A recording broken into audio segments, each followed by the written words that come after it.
So the way the show starts, we just spray. So we started. We pray. No, as in we just pray. We're never going to pray. We pray to Ycee. We'll pray DMX prayer. We'll pray DMX prayer. No, we're very. We're this is a whole family in this place. You're not a Jay-Z fan, it seems. I won't say I'm not a Jay-Z fan. He's not your number one. I am my number. I was gonna say who's your number one, 'cause I'm sure you know your number one. What I was going to say. Okay, so who's your number two? My number two, they win. Really? Win. They win. Yeah. I mean, we see it, but we know why. We actually see it. So I wanted to know, where's Ycee at, like, mentally now, in terms of, like, you going through all your controversy and all these things? Like, are you in a good space now? Yeah, I'm in a great space, you know. I mean, it's like, my mind is clear, you know, making the best music that I have ever made in my life. And, you know, every day just feels like a breath of fresh air. So yeah, I'm in a good space. I'm in a good space. Ycee Vs Zaheer. What's going on with that? November 6th, yes? November 8th. 8th. Yeah. Ycee Vs Zaheer, because I am my only worthy opponent. So is there like a Jekyll and Hyde thing going, like from the album cover? The album cover is sick. Is that like a Jekyll and Hyde? That's the first album cover this year. Or in a couple of years, actually. Songs, then rap, or just is there a concept to that album? Yeah, there is. You know, first of all, you shout out to Ycee FPD. He's the one that came up with the album cover. He directed my balance video as well, so he's like a multi-talented. And fun fact, I didn't have any input into that. For real. He just like, initially I had an idea where I wanted to work with two different illustrators for their two different art styles to represent, the two different sides, but, couldn't afford them. It was quite a lot. So he made it, and he was just like, yo, come and see. And I think the only input I had was the Ycee font, because that's how, the Ycee. Yeah, so yeah, shout out to Yemi. And I think, there's, I have a bunch of alter egos and personalities. So Ycee Vs Zaheer is, the two main identities I choose to showcase at this period in time. So Ycee being the singing, summary, vibing, sound to my music, and Zaheer is, rap, hip hop, everything serious. Zaheer is the guy on balance. Ycee is the guy on juice. Yeah. Do all your personalities and alter egos, do they ever argue or fight in your head? It's not that deep. I don't It's not a mental disorder. It's just, I think for me growing up, I grew up on a lot of like, comic book culture, cartoons and all that stuff. So, for me, I've always, like, I think as far as I can remember, I've always had like this thing for like different personalities and alter egos. I have a bunch of them, but as of right now, there's only Ycee and Zaheer. Subsequently, the other ones will. I've been meaning to ask, what does Ycee mean? Like, what? Because I checked, it doesn't match your name, does it? Like, yeah. Like Ycee. How did the name because initially I used to be known as Young Crack. Okay. But when I got my deal, obviously for specific reasons, you wouldn't want to. I mean, that time I was very, very skinny. So imagine someone that looks skinny, going by the name Young Crack, that already sounds like a drug addict. It wasn't working in my favor. So I had to come up with a new name. So Young Crack became Young Carter.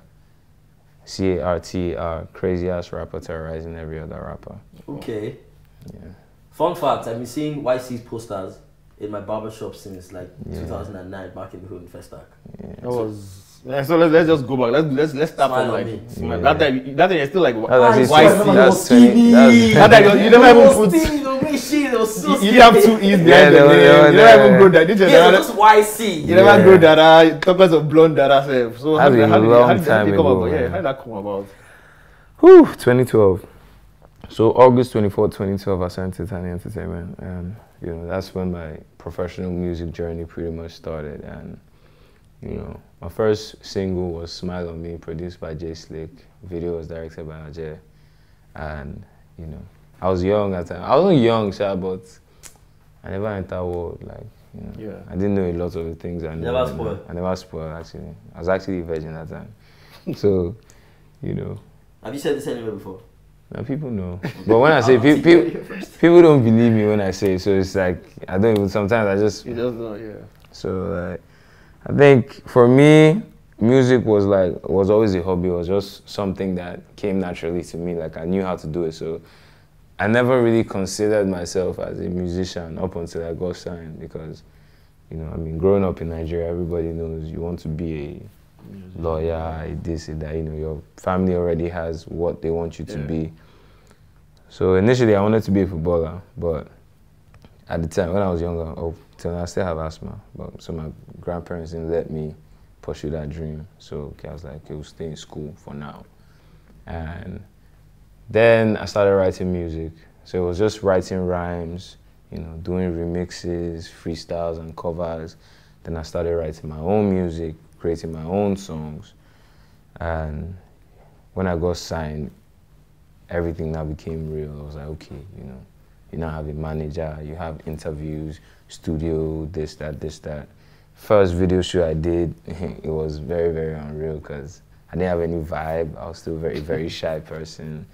And also, I think Smile on Me is very, very important for me because, you know, that's my first official single. Like, that's the beginning, so to speak. And, you know, fast forward 2013, because I always had this image in my head, like, to blow in Nigerian music, you just need to have a dope song, get a video directed by a dope director, and that's it, I'm blown. What did they shock you? So when Smile on Me dropped, and you know, why the millions? So it wasn't up until like 2015 before I had a better understanding of the music industry. You know, I understood more about branding and having my own style and my own sound, and you know, that's when things pretty much started to work out for me. Jagaban. Yeah. Kondo, then Jagaban. What Kondo, boom, boom. That one mad as beat. I saw him perform Jagaban at the Lauryn Hill show. Yeah. And of all the artists that came on stage before Lauryn Hill came on, you were in some all black ninja outfits. Oh, you remember? Was it black? Yeah. It was trench coat, black trench coat, all black boots. Black high boots, yes. Yeah. This is the second time someone is mentioning this today, actually, because I was coming from an interview and someone else said, like, the first time you saw him perform the song. Was that the Abby? Yeah. Yeah. And the funny thing is, after that performance, there's this guy, I don't know who he is, because I saved the tweet. And he was like, who's this Ycee guy and why does he have a song called Jagaban? You should go and look for a different profession. For real? Yeah. In your face now. And I just liked the tweet and I just, you know. Well, I think a few months ago, I was going through my likes and I saw the tweet and I went to his profile and I was just like, I think he's somebody that people respect or he's known, you know, one of all these people that always have opinions. Yeah, you know, so. they get tired sometimes. Because I don't like to have opinions. We're empowering a lot of idiots on Twitter. No, forget it. Sometimes we do it like out of. I feel like opinions are something that, you know, they are personal. So you can't believe that your own opinion is going to directly affect somebody else just because you have this knowledge that stems off your own personal experiences. Music, because even me, I have opinions a lot about saying, like, there are some things I even see online, I just bite my tongue. I just keep it moving. My issue is that some opinions have no critical thinking. So you see this guy on stage, you're at Lauryn Hill's concert. This is somebody that's performing at Lauryn Hill's concert. And you hear that the song is banging and everybody's jamming. Your problem is the song is called Jagaban. You're saying, no, well, I mean, but to be honest, in his own defense, you know, it's a Lauryn Hill concert. Yeah, hearing Jagaban. But Jagaban, neither way was bars. What I'm saying. Well, I don't know why, for some reason, I never used to think of Jagaban as a rap song. Because I just felt like there were some corny lines in there. I think it was more commercial for me than. But you have to purposely put those in, like, knowing that. Dumb it down. Yeah, I dumb my shit down all the time. Like, every time. Is that the same on this new album? Not necessarily, you know. I feel like me going sometimes I do overdo. Like when I rap, you know, I just, like if I don't come and explain certain things to you, you won't get that, oh, so this is what you mean. Is it on that level of balance? The bars on Ycee Vs Zaheer, is it on that balance level? Almost there.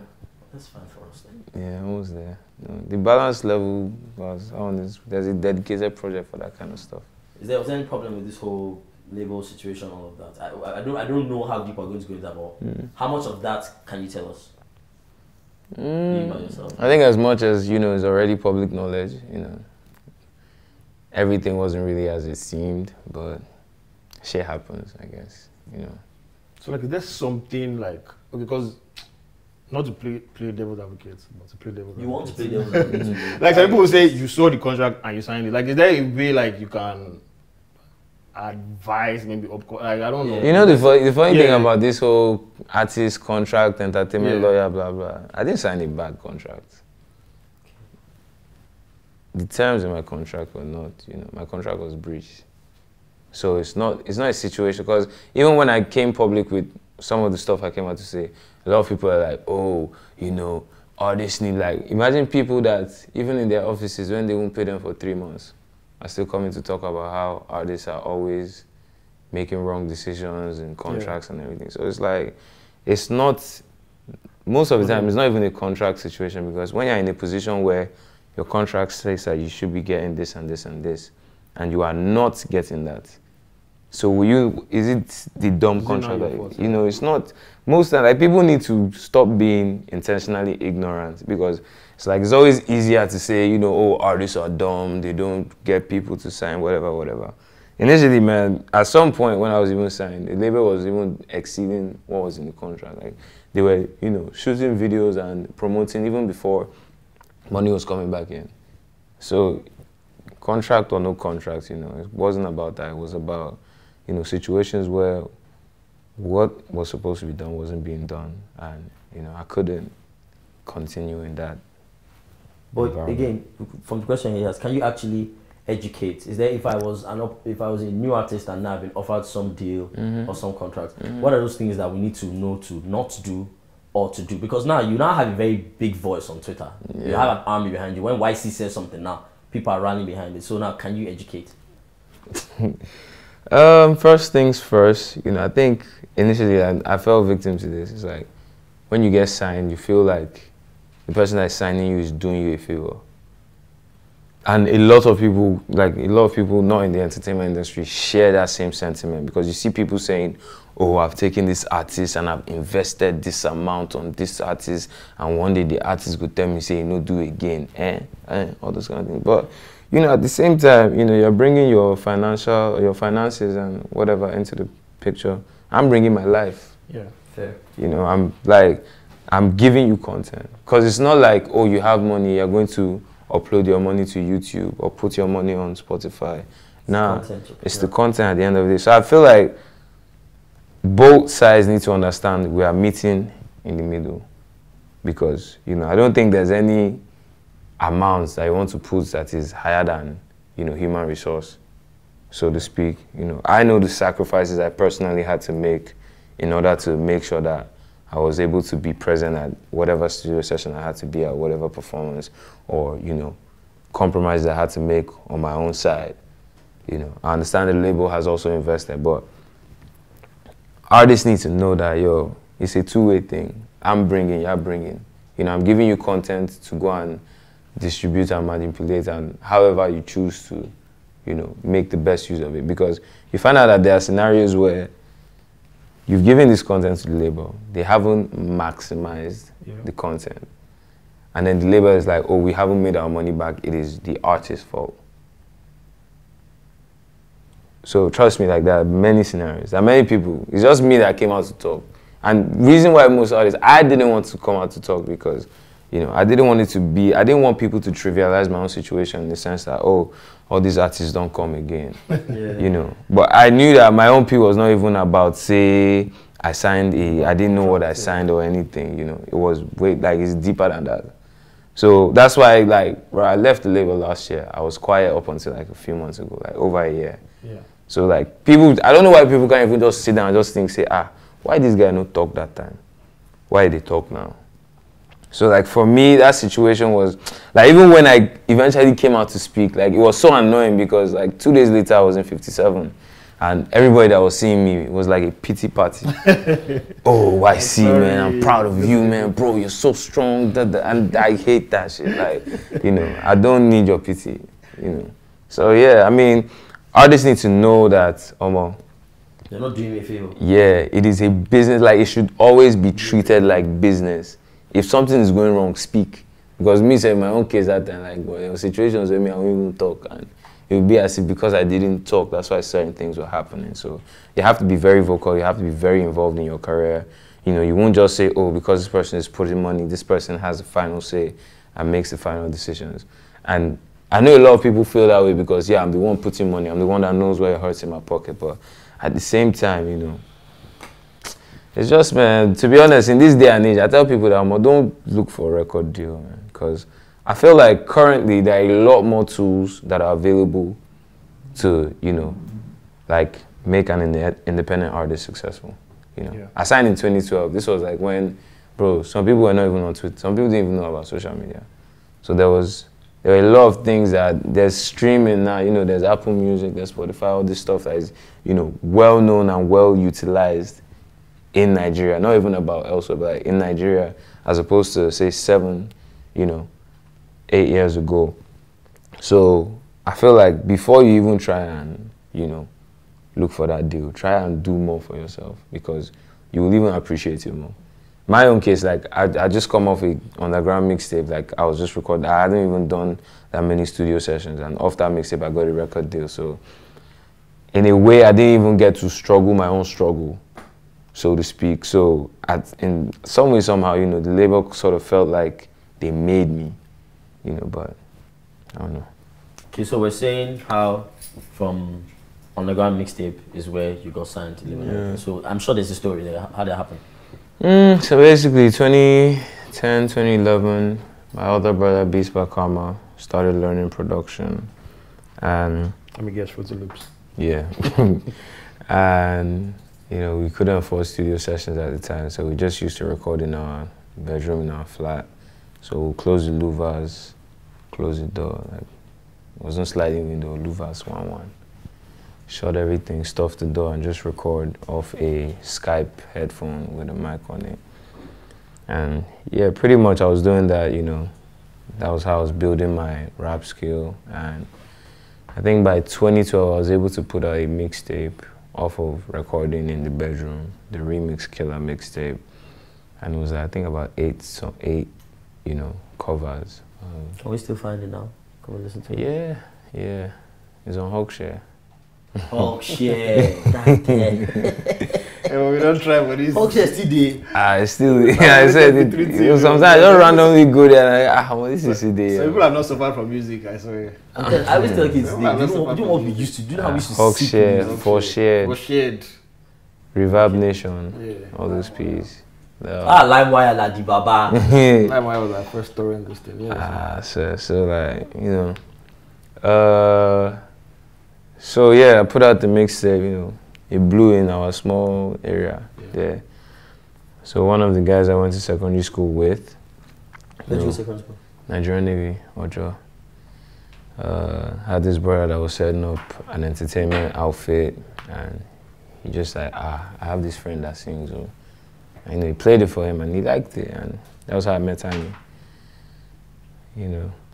And yeah, fast forward, you know, we had a discussion, like, what do you want to do with music? And I'd never even thought about it because, you know, just doing music, just, you know, so as not to go and do other things that I shouldn't have been doing. But then I started considering, okay, man, let's see how it goes now. At least, you know go bad if person blow from this thing. So I signed a 1-year deal, and that's where everything started. Yeah. So after like the first thing, you said it didn't really take off. Were you feeling some type of way? Like, yeah. Did you have to like go back to the drawing board? At some point, I think in 2014 or was it 2013, I actually told the label I didn't want to do music anymore, cause like they spent money. You know, like the video they shot, I think it was almost 3M. You know, promotion, so much going on. Like I'm hearing all these million, and 1 naira has not come back inside. Like 1 naira has not even come in. You know, so I'm like, my guy, before you go and enter depths, that you still be paying even when you're like 50 years. So I told them like, oh, I don't think I want to sing anymore. Like it's not even like I want to leave. Like I don't want to do music again. I just want to focus on my Unilag admission and you know. I was even proposing a scheme of how I'll pay back the money. So I mean, they were like, okay, you know what, go and do what you want to do in school. You know, I mean, we're still here if you feel this is what you want to do. You know? So I went to Unilag for like 1 year. I was going to class, doing lab and all those things. And then I wrote my first exam and I saw my first results. After my first result, I was just like, oh, guy, I better go face that musical. He died there. So by the time I was writing my, is it 200 level first exam or was it 100 level? I don't know. That was the day we dropped Kondo with Pato Rankin. Or I think we'd already dropped it, and there was a show the weekend before the exam, and Pato Rankin came to perform. So he brought me out on stage that day. And by Monday when we were writing the exam, you know, people were already like, not that Ycee guy with that. You know, so that was like my first taste of like, that's the legend. Yeah, we gotta do this. You know, so that exam gone. Yeah, I finished the exam, flew to South Africa for Mamas. Chilling. Was feeling good. Then from there we put out Jagaban. Now doubled again. So from deferring my admission, I didn't go back to Unilag again. I deferred for like 1 year to just, you know, properly promote, you know, do the shows, touring and all that stuff. Went back again, deferred another year. I was like, man, you go be. So, fame, your exposure to fame, it came gradually. Yeah, gradually. So does that mean that you handled it properly if it did not come boom at once? Does that mean it was easy to handle? I mean, for me, I was just having fun, you know, like I'm traveling, you know, I'm performing, people are screaming, girls are having crushes and all that stuff, you know. Like, from transitioning from being completely unknown and irrelevant. And being a virgin. Yeah. Yeah, that part. And, you know, just becoming this most talked about, like, yo, you know, Olamide was hitting me up, like, he tweeted for Jagaban Remix. You know, Davido followed me, DM'd me, met Davido, did a couple records with him. I was chilling with Wizkid almost every single day. Like, we're like besties and all that stuff. So, man, I was like, oh, this is, wow. This is what you... Yeah, I'm never going back, man. So, like, I think I handled it pretty well because at the same time, you know, one mantra I always live by is, you know, there's always a higher level than the top. Because, like, for me, like I said, blowing gradually, you know, it's like with every level of success I attain, like when you climb to this, you look up, you see, oh, climb there, you look up. Like, there's always more. Even to this day, like, you know, there's so much more that I even want to do. So it's like, it's a constant pain. I don't really like, I try as much as possible not to let fame get to my head because, you know, like, we're only here for a good time, not a long time. So, like, you know, things will change. It's just to make the best use of your own time as it comes. So that's how I see it. Yeah, so Juice, yeah, the biggest record. Yeah. I guess. So how did that come about? Like, what was the inspiration behind it? What you guys, who came up with the concept? I know it was Ali that produced it, but I think people think Malik produced it because Malik was on it. Yeah, so how did that come about? It just happened, to be honest. Like these most of these records, yeah, because the surest way, one thing I learned early in my career is like, the surest way to make a hit record is just to keep recording. Because you never know when the stars will align. You know, you never know the right beat or whatever. Because the Juice beat, I had it for a while. Like that, 2 other different songs or 2 other different ideas I made on that. But, you know, for some reason, the label just felt it's not really there yet. You know, so by the time, the day I recorded that Juice chorus, I just hit, you know, label up and I was like, this is it too. So like, you knew. I just felt, like, it felt different, you know, because like it's a different thing to make music, and when you hear it, you're like, okay, this didn't sound like this song. But when I recorded that hook, I just hit Ade up. I was like, yo, I'm coming to your house. I want you to hear this stuff. Or I sent it to him, like, yo, check your mail. And then you know, I finished the song. So initially, they were like, we need to feature somebody on it. So I sent that beat to a bunch of people. Like, you know, I sent it to Techno. Techno actually even recorded something on it. It's still in my mail to this day. You know, but at some point, he later hit me up like, he wasn't really feeling it, you know, he wanted to do something different, and we ended up not doing that.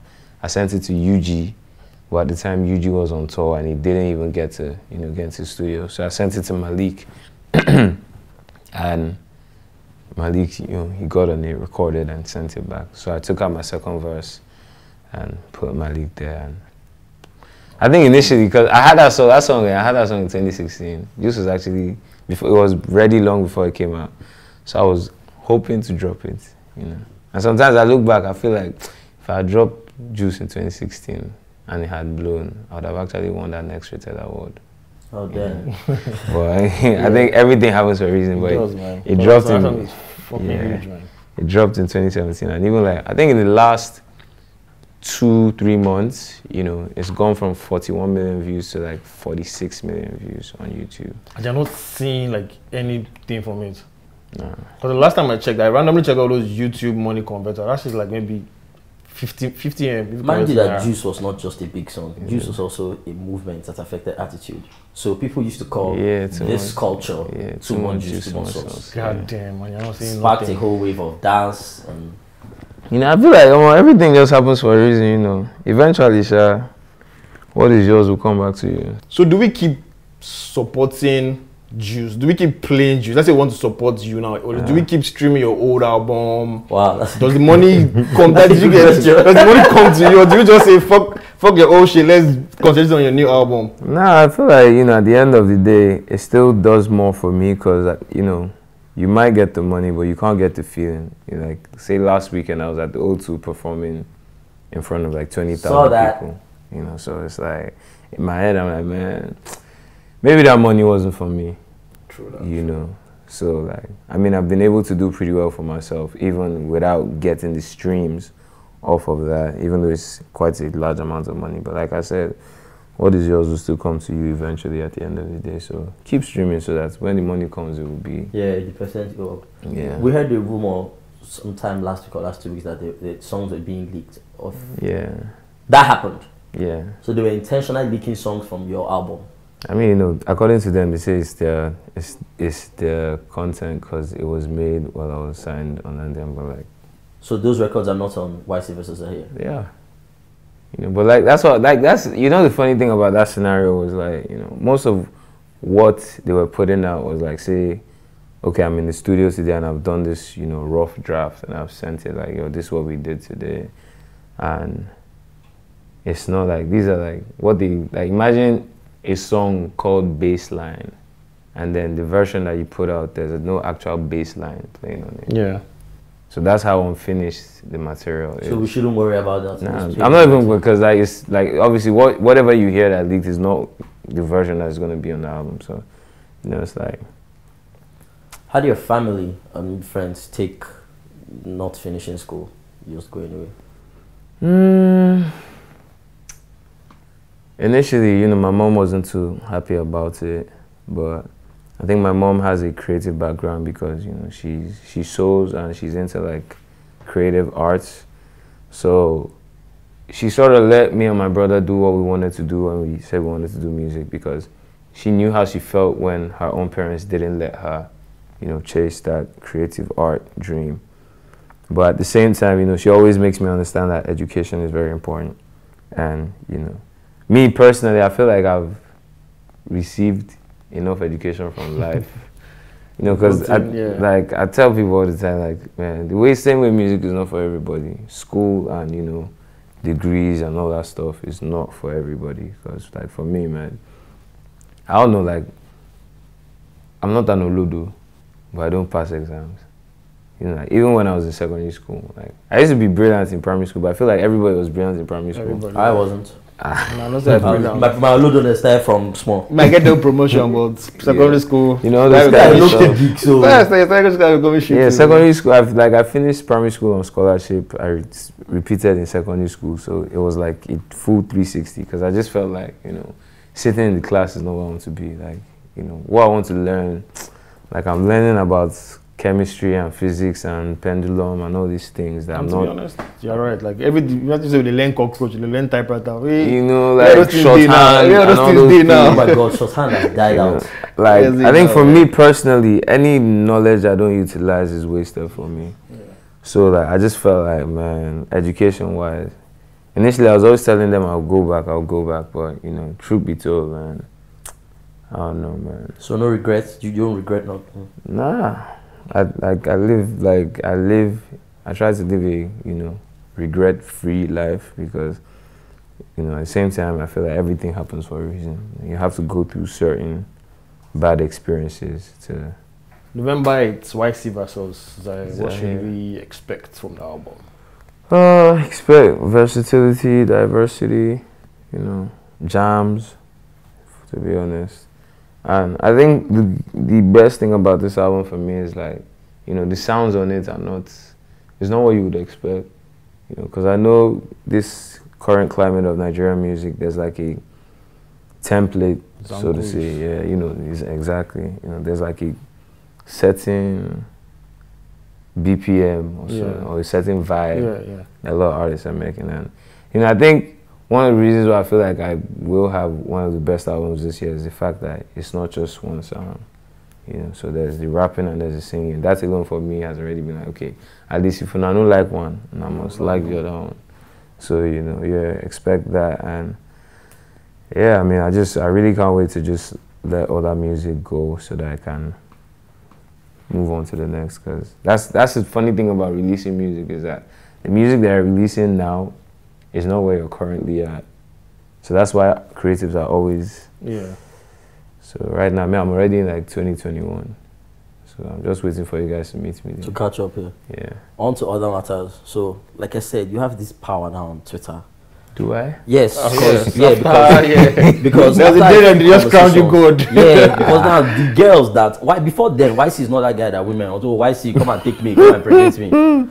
But even the day you called that AK, of which first of all did you know that thing was going to? Were you just saying it in person, or did you want to call him out so that it becomes an issue? Nah, man. I think, you know, personally, I felt initially, later on, I felt bad because I failed to separate my views on the xenophobic situation from my views on what he did at the time. So, you know, that's one thing I apologize for the next day, but like every other thing I said, I stand by it because, you know, South African men have an anger problem. You know, like not even about the xenophobia situation and all, like just even the way they deal with their women, even the way they deal with themselves. You know, it's like, I don't know, there's this built-up frustration for whatever reason. Like, because I've been to South Africa certain times and there, you know, you hear stuff like, man, you can't ball too much. Or, you can't, because you know, they might feel away, you know, so like, yeah. And one thing for me, like, because a lot of people are saying like, you know, these tweets, you know, they were just tweets about football, but, you know, at the same time, man, we all watch football. Like, it's okay if it was 1, 2, 3 tweets, like, cool. You know, it's like 1, 2, 3, 4, 5, 6, 7, 8 or so. And knowing fully well the history between these two countries when it comes to dispute. And personally, I don't ever remember a time where there was something considered a Nigerian-South African football rivalry. Nah, never. So you see where I was coming from. Like, so what rivalry have we had with them? Hip-hop? Maybe. No, hip-hop is even like more recent times. And it just became, like... Don't we have more of a rivalry with Ghana? Exactly. So like, that's why I was saying like what he was saying was unfounded because, you know, it now seems like there's some sort of envy. Because I don't think there's any, Nigerians don't care. You know, we only care about, like, when it comes to the African continent, we don't care about anybody else but ourselves. So the whole, like, that puts some other countries in a situation where they feel almost envious of us, you know, in as much as we have our own issues. But we have this thing where we're able to portray this giant of Africa, you know, so... Like, those tweets were like, I was just like, man, first of all, like, you know the platform at your disposal. This is cool. Like, if you're with your guys and you want to yarn all these pieces, like, it's fine. Like, say it, you know. But don't come and say it in a space where unconsciously somebody can just pick up on that, you know. Like, because first things first, you're already creating disputes, whether directly or indirectly, I'm sorry to say. And I was just even trying to just point it out. And then he responded to me wearing a screenshot of it. I have a gay friend. So Like, I have a gay friend. I'm not racist because I have white black friends. Okay, but that response, is there a chance? I'm just saying, let's be rational. Is there a chance that you said what you said, and he was again maybe being cheeky? Yeah. Because you were like, here's what you said. You said it's like AKA that had a full meltdown because yada yada, okay. And then he now responds with that picture. Are you talking about and this says, guy? Are you talking about this guy? So is there a chance that in his head, because he has come to Lagos and because he has done tracks with Niger people, he has this Nawiwi thing? So he thought he's doing 240 on Lekki Ekpe. So is there a chance that he thought Nawiwi, and so he posted that picture to be cheeky, like how far I'm in with the crowd? I don't know whatever. I can't speak for him obviously, but like the way I saw it was, I don't know, because like I don't know what's in his head, you know, because like even after the exit, I was trying to have a conversation with him, but like when he put that with the flag, and mind you, this was not like a picture, this was a screenshot from a video of his Fela and Versace song. So it's not like he had the picture. So it's not like if it's you know, it's I don't know. I don't want to sound like I don't have any personal agenda against this guy. Like I love AKA. I have all his albums on my phone. Okay. I've known AKA for like I've known his music even before he blew, you know. But I just feel like, man, this is an issue. Like we that have this big platform, that there are things that I think about that I can't say on my platform because I know, you know, you get. So even after the exchange, I said what I said to him, and I said, look, if this is how you feel about this and you don't want to have a conversation, I don't think there's any reason to be going back and forth. And then people, obviously, it's social media, and people will come at you and say stuff.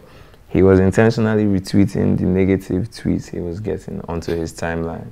And his own people were seeing it, and then it was now. A lot of people were saying a lot of shit to me that day, but I could have easily been retweeting too to say, I see what these people are saying me, but I didn't want to stoke the fires more. You know, and because even you already started that whole thing that day. That's what I said what I said, you know. Some people came and misconstrued and pushed their own personal agendas. I don't feel like that's on me because we're all grown men. It's not Ycee that will come and make whoever said whatever to do whatever. And even subsequently, when they have like other sporting events, we say maybe they have a rugby match with New Zealand, people will tag me in tweets where he's tweeted like, oh, we're playing New Zealand today, I hope we don't lose, da da da da da. And what I know what he's trying to do. So they're reporting to you like, why is he come and see you? I know what he's trying to do. He's trying to make it seem like, you know, this is what I meant. This is what I'm but meaning when you look at it, you tell that the underlying emotions are different. And then even with the recent one that he still did with Burna, I thank God that What do you think about what Burna said that day? Because you know Burna just came out scattered everywhere. What do you think about what Burna said? I feel like I'm the kind of person that I feel like dispute is not the best way to sort things out, you know. I feel like conversation should have, you know. Maybe they have their own history. Because obviously at some point they were cool, you know, they used to make music together. So like that's between the two of them, you know. But like the whole threatening and all that stuff, like I feel like that's not what you want to, because like that's like liability, you know, it's evidence in case, because eventually if something even happens to him and it doesn't have anything to do with you, which we pray won't happen, you know. So like, who do you really think is dominating hip hop, Nigeria or South Africa? One more beef question. What did you do, Kimani? She accused you in auto-tune of juice. I mean, nothing there. I honestly don't know what it is with Kimani, to be honest, because like, you know, we have mutual acquaintances. We've been in the same circle, so that came as a surprise to me, because even before the Juice song dropped, like she heard it before it dropped. Because when I made the song, and then I heard, you know, the Emanara song, it was just one line. I was like, oh wait. And then I hit Emma up. I was like, yo, I have this record that I'm dropping. You know, I want to play for you guys. And I literally, like, we were together. I played the song. And then Emma was like, eh. And then, oh, you know, it wasn't a big deal. So, like, you now coming to say that you coming out 2 years later to say I stole your song. In auto-tune, don't forget. Well, at least, you know, now that people know that I didn't get from the stream, so she should direct her. She should direct her energy elsewhere. You know, so yeah. Okay, what was I asking? Something about hip-hop. Hip-hop. Yeah, Nigeria, South Africa, do you think they're actually... I mean, South Africa, obviously, because, like, You know, have you, like, if you go to South Africa, man, I've been to South Africa be like Yankee. You get, it's like, so somebody at a bar was asked my brother-in-laws if they were athletes because we were in a nice upscale bar drink, and it was like, it's surprising that we don't get people like this in this place. It's usually so. Already, the fact that we walked inside, they already looked at us somehow. I had an encounter with a little boy in 2016. I was having this interview with, I think it was BT or so, at the apartment complex I was staying. So we're sitting by the poolside, you know, you've seen cameras and stuff.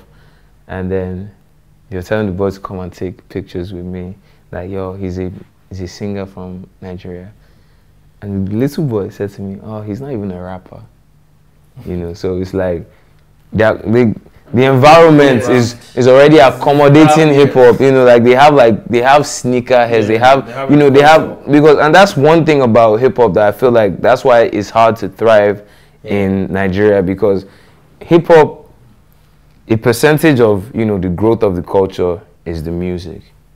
You have the swag, the lifestyle, you know, there are so many other things. Yes. You know, you can't tell me that, and that's the problem I have with most Nigerian rappers. They just feel like, oh, because I know how to rap, you know, I don't need to have a brand to my music. I don't need to, you know, look a certain way or be appealing as a person.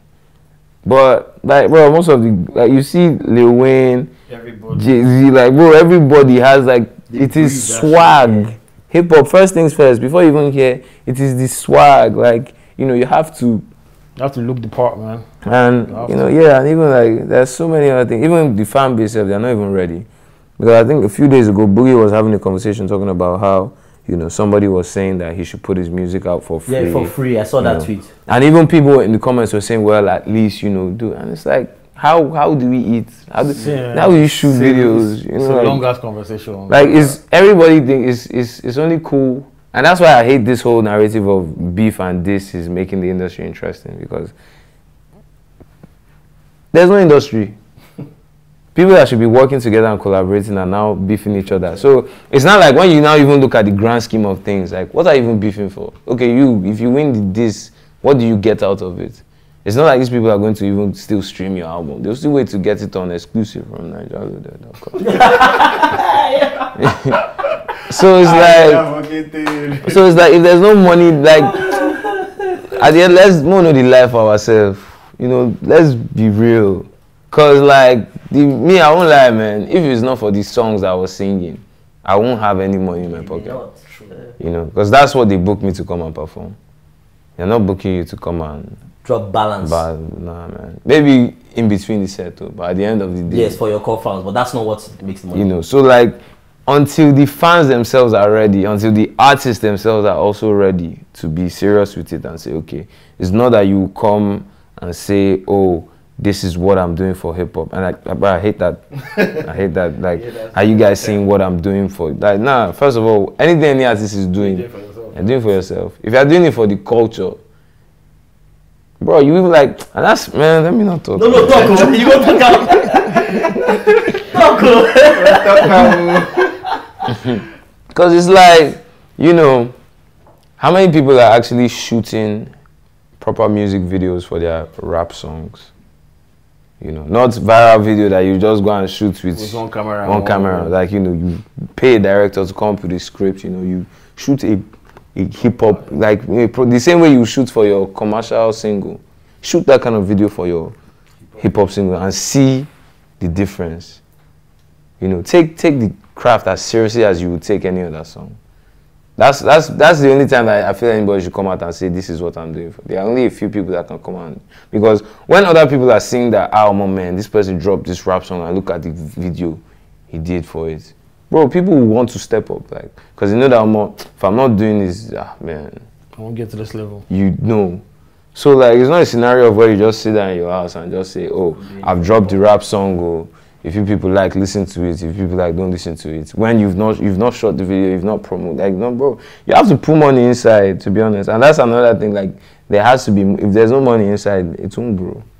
So this is what the artist should do. The fans, what's the attitude they need to change for everybody to meet halfway? I think, well, to be honest, at the end of the day, you can't force anybody to listen to what they want to listen to. Because I think one problem a lot of Nigerian rappers have is everybody wants to sound like Kendrick or J. Cole, unnecessarily intelligent. You know, these big words, like, you know how Kendrick raps, you know, like, who get time?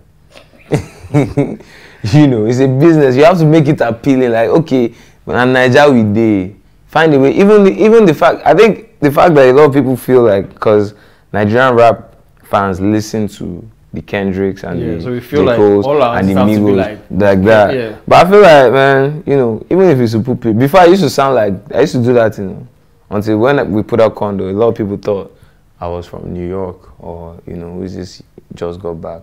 Yeah. You know, so I was like, come on. For people go and think that me, I'm trying to be someone I'm not. So I had to like now switch. When I came back with Jagaban, I had to now start putting some Yoruba, some Pidgin, some little things, so that when people listen to it, they first of all think you're foreign, but then they hear, they're like, wait, oh. But even in Kondo, somebody, I think at the time, somebody listened to the song and they said, you know, they didn't know I was Nigerian until I said Nyash. So it's like just little things, you know, little elements of your own society. Rap about, you know, so you don't necessarily have to come and rap about the struggles, but, you know, rap about stuff that people would relate to. Yeah, you don't come and start telling me physics equation or something in the name of bars. You have guns that... You know, Boogie though, but that's all Boogie. Nah, I think for me, Boogie is a bad rap. I've been listening to Boogie since like time from artificial intelligence. Yeah. You know, I listen to Boogie, and I think the thing about Boogie is a very good rapper. I think Boogie is one of those rappers that is too good for Nigeria. Yeah, Boogie. To be honest, that's all that's in his head. To be honest, that is it. That's all that's in his head. It's just too good. That's the truth. You know, he's too good for Nigeria. But I think recently, he's, you know, he started to find that he's in time because, you know, I understand how hard it is for you to switch, you know, and try to accommodate, you know, other factors. But trust me, man, Boogie of right now, I think is a bit softer, even though it's still hard though. It was a bit softer than that time, but you know, yeah, like all these battle rappers are talking about when you watch all these URL guns, smack you first, waving the pistol, bang. And that's what limited. Nah, me, I always, I know they lie. So they always talk say, I get people. I get people where they do that, but me, I don't think I'll ever talk about how, you know, I will kill. I mean, I don't think I would just kill somebody for leisure, but I know people that will just kill somebody for leisure. So yeah, I mean, in the spirit of rapping about what you can relate to, did you talk about Justice Sky in this new album? I know you still trying to hate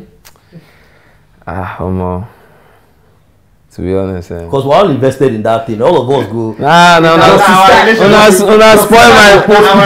Spoil my pee. Justice Guy will post picture. We will message that. See why I see that. Send that this picture. You see, that's my problem with Nigeria, man. That's why you people don't get girls. You think that you can. You think that. Like, because the funny thing is, I don't know how. Because me, that's my own piece. I have my own tactics I use when it comes to social media flirting. So it's just a few, you know, mentions there and there. But I think, I won't lie, man, I don't think I mentioned Justice Sky up to 6-7 times. So we all spoke. Yeah, but just give me. Yeah, people just took it like any small thing Justice Sky. I almost slapped somebody at 57 one day because, you know, I mean, it's cool on social media to make the Justice Sky jokes, but don't see me in person and tell me you're walking past me and just whisper Justice Sky. Like, I would change. Yeah, like, and the funny thing was, I knew they were like kids, so I was like, if I touch this one now, I just let it go. But like, you know, like that pee was embarrassing because like I had to unfollow her. I had to even mute the word Justice Sky and many variations because it was just so annoying. Like any small thing, like she would post a picture, I would trend in Nigeria. Like, well, I mean, I'm sorry. We thought we were helping you. Nah, you guys are. I feel like that. Nah, there's a lesson that needs to be learned. That like you cannot frustrate a woman into liking you, because if she eventually likes, she's going to be out of pity. Yeah, true. You know, make her just sorry for this. They will not like you out of pity in Jesus' name. That's some dumb shit, man. You know, so yeah, but I mean, a song about Justice Sky, not directly, but you know, I think the song in question, I actually made it before I, you know, started having a thing for her. So when I was listening back, I was like, this song, if I feel just get Justice Sky as vixen for the video, it will just convey the message properly. But So if you did just stand down, man, I'll make all of us shut up. We should just, why don't No, you people will even, nobody will know. I've learned my lesson, not on Nigerian Twitter. So revenue from Ycee Vs Zaheer. So all of this now, this is all you now. Straight in my pocket, straight to the MBT company. Right. So we're invested in it too. Please do. Nigerian Twitter. We gotta do our thing that day. This one we need to show up. It's not just mouth. You know the funny thing about Nigeria, you people have mouth. True. People have mouth. Like that's, you know, the funny thing. You can post something online here. You will get mad engagements. People will retweet. People will, you know, repost, comment. But when you now go and check the back end to see the actual streams, all of that. You know, so it's because it's easier to just press retweet. You know, so like, to go through. But yeah, me. So what is the problem? Is it that? Because what is there to sit and listen? We all listen to music. So what's there to actually just right now that you don't even have to buy the album or anything? Just stream, just let it play. So what's the problem? I don't know, man. So there are so many factors. You know, I think right now internet in Nigeria is not as affordable as most people would want it to be. You know, that culture, we don't have that culture in us because we've been spoilt by, you know, Naija Loaded, 360 Knobs, all these sites where, you know, back then if a video or a song comes out, you just download it once and you have it forever.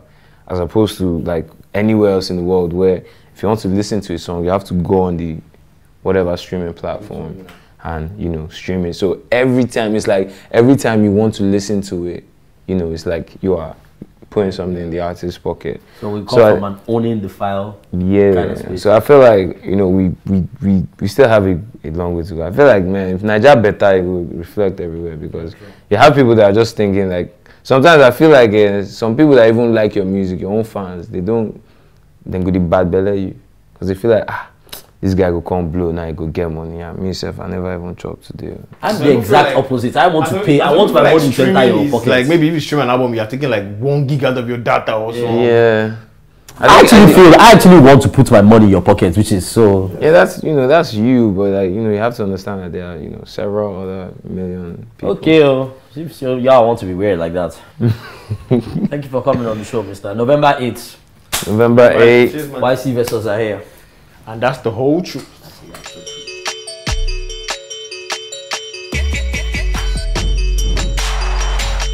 Yo, what's good, people? It's your boy Ycee Omalaji #1. Ain't nobody better than. And I want you guys to go check out my debut album, Ycee Vs Zaheer, and be sure to subscribe to Accelerate TV. Peace.